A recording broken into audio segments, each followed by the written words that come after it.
Hello friends, welcome to Karur kitchen. இன்றைக்கி வந்து பார்த்திங்கன்னா நம்ம ஒரு புதினா புலாவ் லஞ்ச் பாக்ஸ் ரெசிபி தான் பார்க்க போகிறோம். இது எப்படி பண்ணுறதுன்னு வாங்க பார்க்கலாம். இது பண்ணுறதுக்கு வந்து பார்த்திங்கன்னா ஃபஸ்ட்டு ஒரு 5 பச்சை மிளகாய், 4 பல் இஞ்சி, 10 பல் பூண்டு, 2 கைப்பிடி அளவு புதினா தலை, அடுத்து வந்து பார்த்திங்கன்னா ஒரு 2 பெரிய வெங்காயம் கட் பண்ணி வச்சுருக்கேன், 2 மீடியம் சைஸ் தக்காளி கட் பண்ணி வச்சுருக்கேன். இதில் வந்து பார்த்திங்கன்னா புதினா, பச்சை மிளகாய், அந்த இஞ்சி பூண்டெல்லாம் மிக்சியில் நல்லா அரைச்சி எடுத்துக்கணும். இப்போ வந்து பார்த்திங்கன்னா ஸ்டவ் ஆன் பண்ணி ஒரு குக்கர் வச்சுட்டு இதில் வந்து பார்த்திங்கன்னா ஒரு 4 டேபிள் ஸ்பூன் நம்ம குக் பண்ணுறதுக்கு என்ன ஆயில் யூஸ் பண்ணுறோமோ அந்த ஆயில் வந்து நம்ம ஆட் பண்ணிக்கலாம்.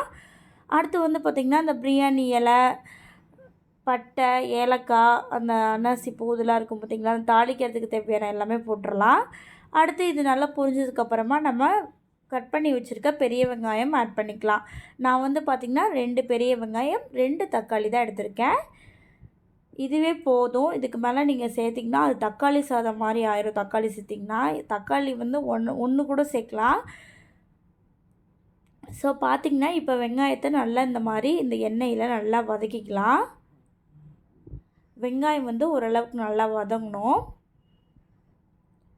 ஸோ இதுக்கு வந்து பார்த்திங்கன்னா நம்ம ஒரு எந்த விதமான மசாலா எதுவுமே சேர்க்க போகிறது கிடையாது. மசாலாவே கிடையாது இந்த சாதத்தில் வந்து பார்த்திங்கன்னா. அடுத்து வந்து பார்த்திங்கன்னா நம்ம அரைச்சி வச்சுருக்க அந்த புதினா, பச்சை மிளகாய், இஞ்சி பூண்டு இதெல்லாம் சேர்த்து அரைச்சி அதை வந்து இதில் ஆட் பண்ணிக்கலாம். லைட்டாக தண்ணி ஊற்றி அரைச்சி ஆட் பண்ணிக்கோங்க. ஆட் பண்ணிட்டிங்கன்னா அப்படின்னா இதுலேயே நம்ம பச்சை மிளகாய் சேர்த்துருக்கனால காரம்லாம் வந்துடும். அதனால் நம்ம எந்த விதமான மசாலாவும் ஆட் பண்ண போகிறது கிடையாது. மஞ்சத்தூள் எதுவுமே ஆட் பண்ண வேணாம். ஸோ இதுவே நம்மளுக்கு போதும். இது வந்து பார்த்திங்கன்னா நம்ம பச்சையாக அரைச்சி தான் ஆட் பண்ணிக்கோம். அப்படிங்கிறனால இது நல்லா அந்த பச்சை ஸ்மெல் போகிற வரைக்கும் நல்லா வதக்கிக்கோங்க.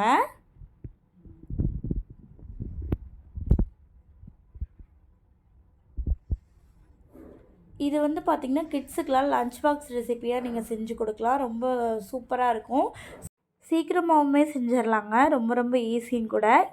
ஸோ இது கூடவே நான் வந்து ஹெல்த்தியாக இருக்கணும் அப்படிங்கிறதுக்காக ஒரு கைப்பிடி அளவு வந்து பார்த்திங்கன்னா நான் பச்சை பட்டாணி வந்து ஊற வச்சுருக்கேன். இது சேர்த்திங்கன்னா இன்னுமே டேஸ்ட்டாக இருக்கும். குழந்தைங்களுக்கு கொடுக்கும்போது இந்த சாதத்தோடு இதுவுமே சேர்த்து சாப்பிட்டாங்கனாலும் ஹெல்த்தி தான். அதனால் ஸோ இப்போ வந்து பார்த்திங்கன்னா நான் தக்காளி வந்து ஆட் பண்ணியிருக்கேன். கட் பண்ணி வச்சுருந்தேன் பார்த்திங்களா, அந்த தக்காளி வந்து நம்ம இதில் ஆட் பண்ணிடலாம்.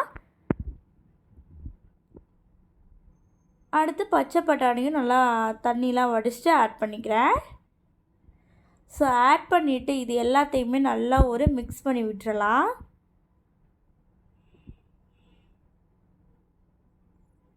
இது பண்ணுறது ரொம்ப ரொம்ப ஈஸி தாங்க. அடுத்து வந்து பார்த்திங்கன்னா தேவையான அளவு உப்பு சேர்த்துக்கலாம். நான் 2 ஸ்பூன் வந்து தூள் உப்பு தாங்க சேர்த்தேன். இதுவே வந்து பார்த்திங்கன்னா எனக்கு கரெக்டாக இருந்துச்சு. கம்மியாகவும் இல்லை, அதிகமாகவும் இல்லை, கரெக்டாகவே இருந்துச்சுங்க.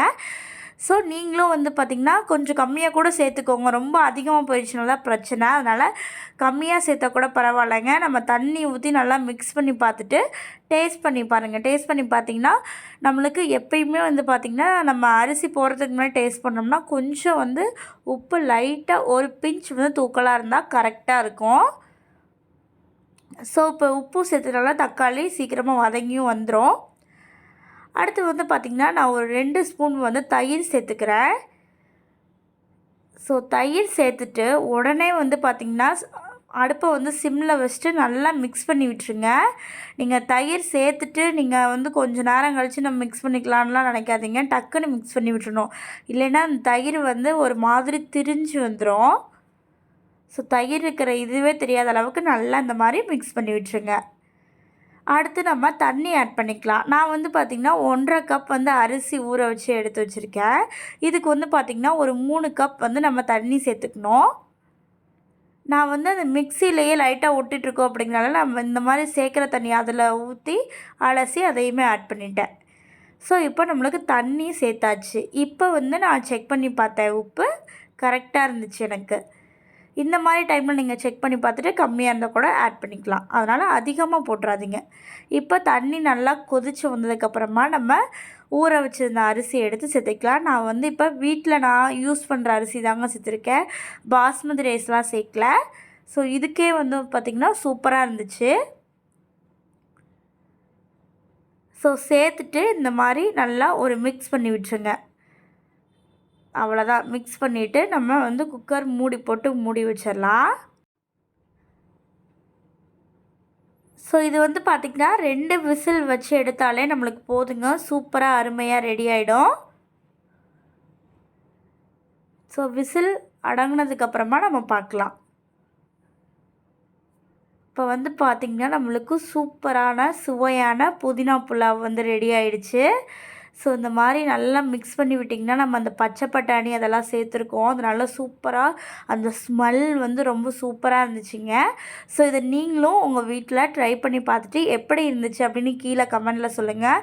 குழந்தைங்களுக்குலாம் வந்து பார்த்திங்கன்னா ஸ்கூலுக்கு வந்து லஞ்ச் பாக்ஸில் வச்சு கொடுத்துடலாம். சூப்பராக சாப்பிட்டு வந்துடுவாங்க. இதுக்கு வந்து பார்த்திங்கன்னா சைட் டிஷ்ஷாக நான் வந்து அன்றைக்கி தயிர் பச்சடி தாங்க வச்சுருந்தேன். சிம்பிளான லஞ்ச் முடிஞ்சிருச்சு.